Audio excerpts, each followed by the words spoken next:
हंसता हुआ जीवन साइंस डिवाइन के संस्थापक सिद्ध सद्गुरु साक्षी श्री का परम संदेश है। Search life not religion.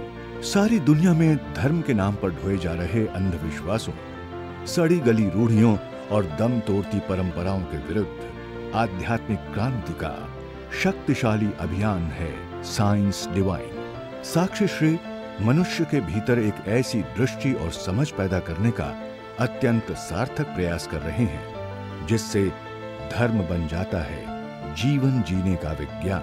उनका लक्ष्य है पृथ्वी पर हंसता हुआ जीवन, एक ऐसा जीवन जो भीतर से परम शांति और आनंद से भरा हो तथा भौतिक दृष्टि से सुख समृद्धि की ऊंचाइयों पर भी हो। उसके लिए परम पूज्य गुरुदेव प्रदान करते हैं साइंस डिवाइन का महामंत्र, भीतर से संन्यास, बाहर से संसार।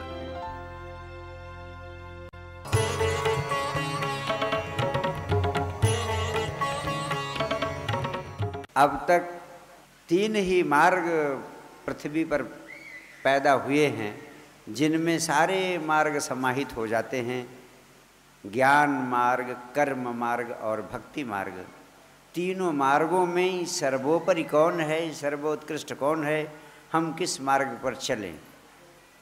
आपको आश्चर्य होगा कि ये तीनों मार्ग पृथ्वी पर पैदा हुए सिर्फ एक उद्देश्य से कि इसके माध्यम से आपके दुखों से आपको मुक्ति मिले, सुख शांति और आनंद की आपको प्राप्ति हो।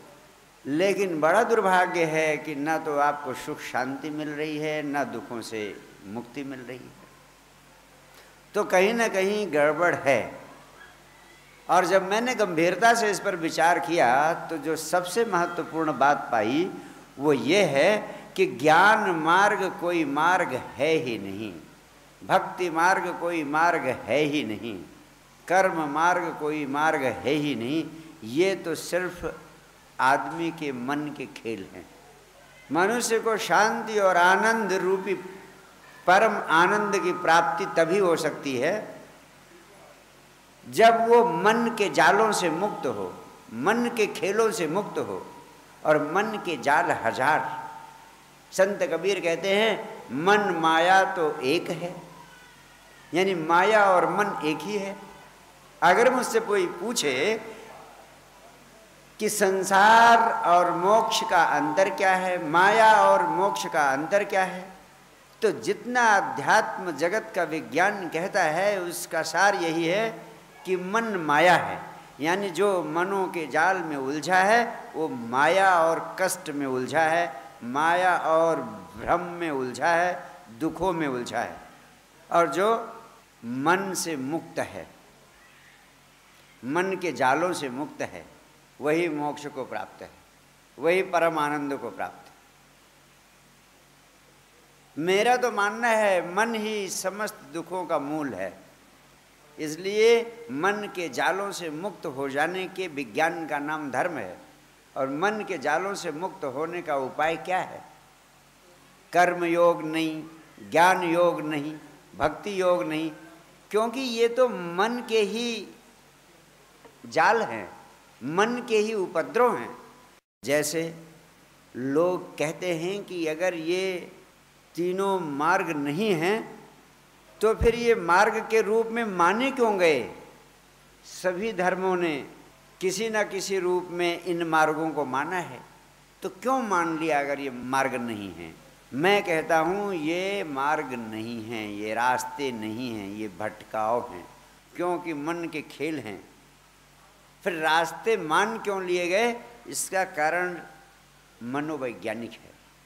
आपके मन की कई परतें हैं और मुख्य रूप से 3 परतें हैं। आप 3 तल पर जीते हैं। एक तल है आपका जो सबसे बाहरी तल है, परिधि का तल है, सबसे बाहर है, वह है कर्म का तल।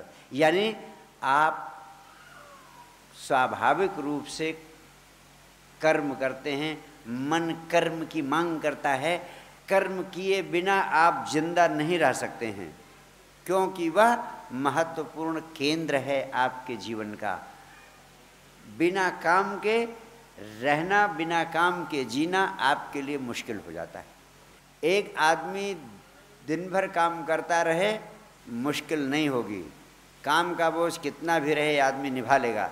लेकिन एक बेकाम आदमी हो, जिसके पास करने को कुछ ना हो, उसके लिए दिन काटना, रात काटना, जीवन काटना मुश्किल हो जाता है। कहता है जिंदगी कट नहीं रही है। आदमी पागल होने की कगार पर पहुंच जाता है। जब कोई काम नहीं रहता तो अंड बंड कुछ ना कुछ करने लगता है। जैसे कोई आदमी ताश खेलने लगता है, और ताश खेल लिया, वो बात तो समझ में आती है कि 2-4 लोग बैठे हैं आपस में ताश खेल रहे हैं। लेकिन मैंने ऐसे भी आदमी देखे हैं कि कोई नहीं है, अकेले हैं और अकेले ही ताश खेले जा रहे हैं। दूसरे की तरफ से भी चाल खुद ही चलते हैं, अपनी भी चाल चल रहे हैं, दूसरे की तरफ से भी चाल चल रहे हैं। कोई काम नहीं है, किसी तरीके से कोई ना कोई काम ढूंढ लिया है।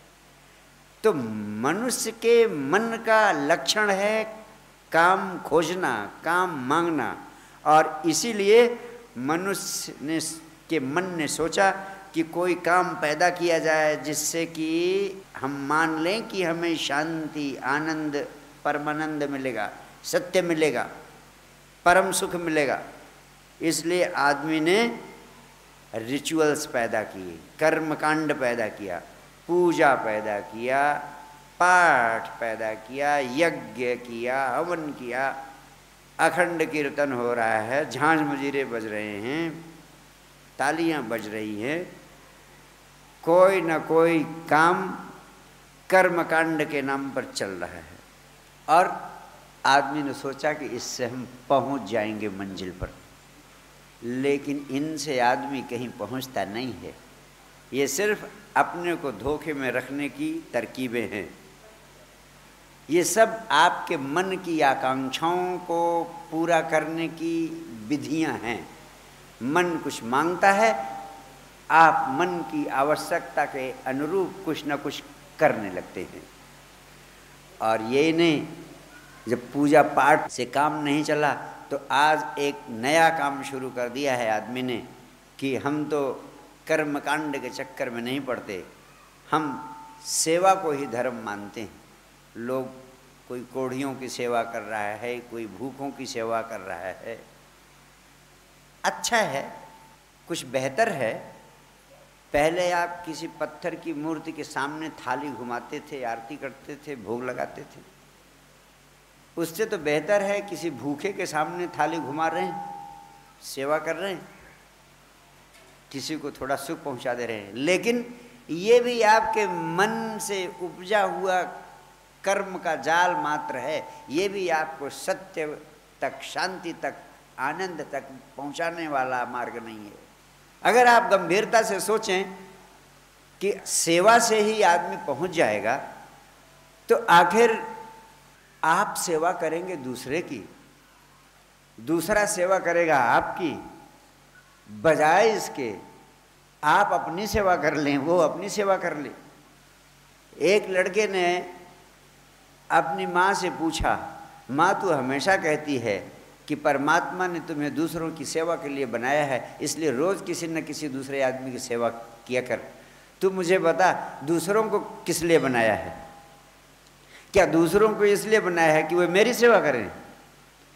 बच्चे अक्सर अच्छे प्रश्न कर लेते हैं।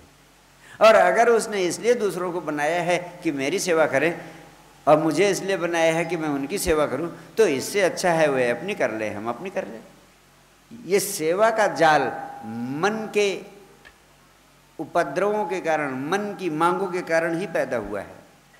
इसलिए कर्म का जगत एक ऐसा जगत है जो कर्म योग बन जाता है सिर्फ मन की आकांक्षाओं के कारण। पहला तल है कर्म करना, दूसरा तल है विचार करना।